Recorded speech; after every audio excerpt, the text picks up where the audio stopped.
প্রচন্ড গরমে নদীর ধারে বাতাস খেতে আসা না? কেমন লাগছে তোমাদের? অনেক ভালো, ফুরফুরে হাওয়া। এখানে আসলে তো আর বাসায় যেতে ইচ্ছে করে না। কি বাবা, কি অবস্থা? বাতাসটা কিন্তু জোশ, অনেক ভালো, তাই না? চলো খাই। ও মা, এখানে তালের আটি বিক্রি করা হয়, চলো দেখি।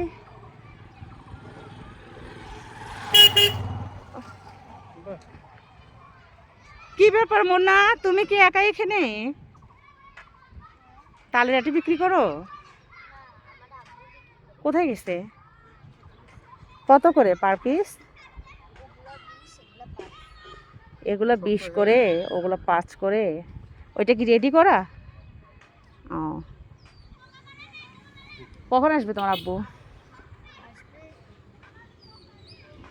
এটাকে তালের শ্বাস বলা হয় না? তালের শ্বাস। নদীর ধারে গ্রামীণ পরিবেশে হঠাৎ চোখে পড়লো এই মোনাটা তালের শ্বাস বিক্রি করে। তোমার আব্বু বিক্রি করে, তাই না? আমি অবশ্য খাই না, আজকে খাবো, দেখি কেমন লাগে। হ্যাঁ, তালের শ্বাস কেন জানি আমার খুব একটা বেশি ভালো লাগে না, সত্যিটাই বললাম। শ্বাস বলে, শ্বাস বলে এটাকে। বাবা, আড়ালে গেছো কেন তুমি?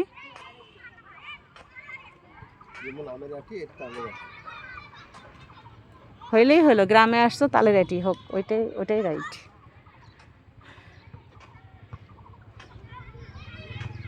শক্ত হয়ে গেছে, হয়নি? নরম আছে। তুমি বিক্রি করতে পারবে না? তুমি দাও। হ্যাঁ, তো দাও, ছিলে দেবো নাকি?